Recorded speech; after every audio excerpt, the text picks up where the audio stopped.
오늘의 큐티 말씀은 누가복음 5장 1절부터 11절입니다. 제목, 제자는 태어나는 것이 아니라 만들어지는 것이다. 먼저 앞뒤 문맥을 살펴보겠습니다. 안식일에 나사렛 회당에서 이사야의 말씀을 읽으시고 성경 말씀이 오늘 이루어졌다고 하셨습니다. 나사렛 사람들은 예수님의 말씀을 인정하지 못하고 화를 내며 죽이려고까지 했습니다. 예수님은 가버나움으로 자리를 옮기셔서 사람들을 가르치셨고 귀신 들린 사람도 고치셨습니다. 또 열병으로 앓고 있는 베드로의 장모도 고쳐주셨습니다. 저녁쯤에는 온갖 질병으로 고통 중인 자들을 일일이 손을 얹어서 치유해 주셨습니다. 예수님은 하나님께서 자신을 보내신 그 목적을 알고 계셨고 익숙한 것보다는 예수님을 필요로 하는 곳으로 가셨는데 전도하기 위함이었습니다.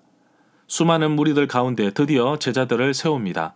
예수님은 어부였던 베드로를 제자로 부르십니다. 물고기 잡던 어부에게 가장 좋은 예화로 도전합니다. 낚이지 말고 낚아라는 예수님의 도전에 베드로는 자신의 경험과 모든 것을 내려두고 예수님을 따릅니다. 결국 이들은 사람을 살리는 어부가 된 것입니다. 문단을 나눠보겠습니다. 1절부터 11절은 어부들이 예수님을 따르다. 1절에 보면 예수님께서 병자들을 고치고 귀신 들린 자들을 고치시자 근처에 소문이 퍼지기 시작했습니다. 무리들이 몰려와서 예수님께서 전하시는 말씀을 듣습니다. 예수님이 게네사렛 호숫가에 섰습니다. 게네사렛 호수는 갈릴리 호수를 의미합니다. 누가는 예수님의 공생의 등장을 계획적인 장면으로 그린 후에 첫 번째 제자들을 부르심을 보도합니다. 그 이야기의 처음과 끝은 마가복음 1장 16절부터 20절과 상응합니다. 유대계에 있어서 배울 사람이 스승을 찾아가서 배우게 해달라고 요청합니다. 이와는 달리 예수님은 그가 원하는 사람을 정권적으로 부르시고 계십니다. 그는 네 사람을 보시고 곧 선택하셨습니다. 2절에 보면 호숫가에 배 두 척이 있었는데 하루의 일과를 마치고 그물을 씻고 있었습니다. 마치 이 장면은 요한복음 21장 1절부터 11절을 회상하게 합니다. 누가복음 5장 2절부터 11절과 비교되는 구절은 마태복음 4장 18절부터 22절, 마가복음 1장 16절부터 20절, 요한복음 1장 40절부터 42절입니다. 3절에 보면 예수님께서 두 배 가운데 한 배에 오르셨습니다. 그 배의 주인은 시몬입니다. 예수님은 시몬에게 배를 조금 띄우기를 원하셨으며 배에 앉은 채로 무리를 가르치기 시작했습니다. 무리가 몰려왔기 때문에 따로 떨어져 가르치는 것도 좋은 방법입니다. 또한 지금 낮이기 때문에 호수에서 산으로 바람이 불기 때문에 바람을 이용하여 말을 하면 멀리까지 퍼져나갑니다. 4절에 보면 가르치시기를 마치시고 배 주인 시몬에게 깊은 데로 가서 그물을 내려 고기를 잡으라고 말씀하셨습니다. 예수님은 요셉을 도와 목수일을 하였지만 어부는 아니었습니다. 나사렛에서는 예수님이 목수의 일을 하고 있다는 것을 알았던 것처럼 어쩌면 예수님의 소문에 대해 시몬도 예수님이 목수일을 하였다는 사실을 알았지만 일단 순종하게 됩니다. 5절에 보면 시몬의 대답을 주의 깊게 보십시오. 어부들이 밤이 새도록 고기를 잡으려 하였으나 잡은 것이 없다고 합니다. 밤새 허탕쳤지만 예수님 말씀에 의지하여 그물을 내리겠다는 의지적 결단을 하게 됩니다. 이 구절에서 우리들이 밤이 새도록 수고하였으되 라고 하였는데 시몬 베드로의 이 응답은 요한복음 21장 3절의 응답과 비슷합니다. 6절에 보면 순종의 결과를 보십시오.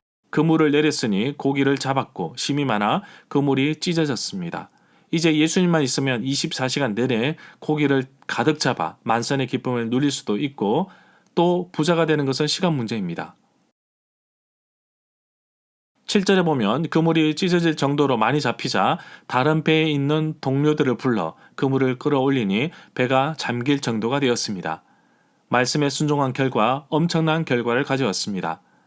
나사렛 사람들처럼 편견을 가지지 않고 하나님의 아들로서 선포하신 말씀을 순종한 결과뿐이었습니다.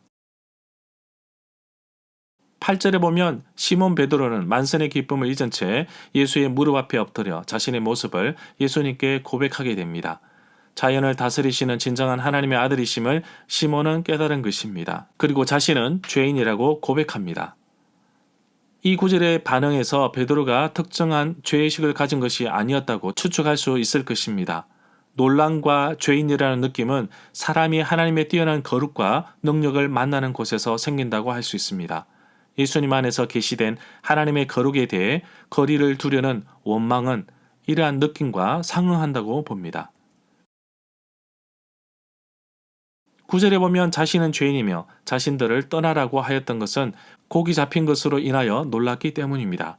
물고기에 양이 많은 것보다는 예수님의 능력 그리고 예수님이 메시아라는 사실을 깨달았기 때문입니다.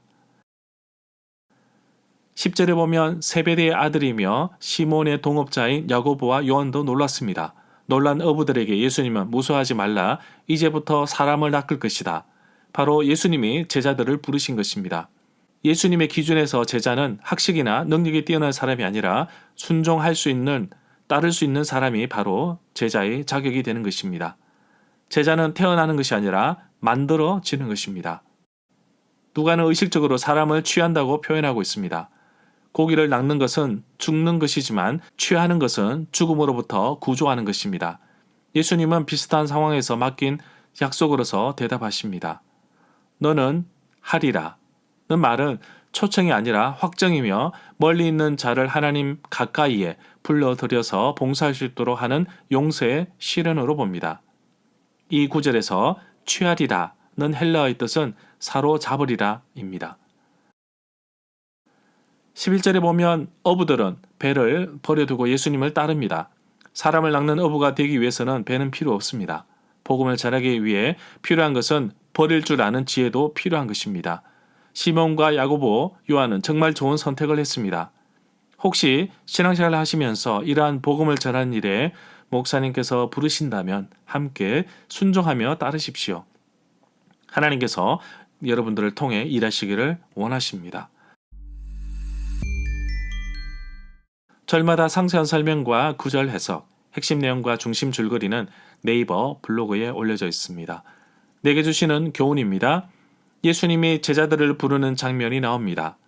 4장에서는 예수님 혼자 병자들을 치유하며 말씀을 전하셨는데 5장에 와서는 제자들을 선택하여 이제 혼자가 아닌 다수가 되어 복음을 전하는 데 동참하게 됩니다. 제자들은 바로 작은 예수가 되어 사도로, 제자로 살아가는 모습을 보게 됩니다. 부르심에 대한 순종, 바로 이것이 핵심입니다. 하나님은 언제 우리를 부르실지 모릅니다. 문제는 우리가 준비되어 있어야 하는 것입니다. 그렇다고 자격이나 능력을 의미하는 것은 아닙니다.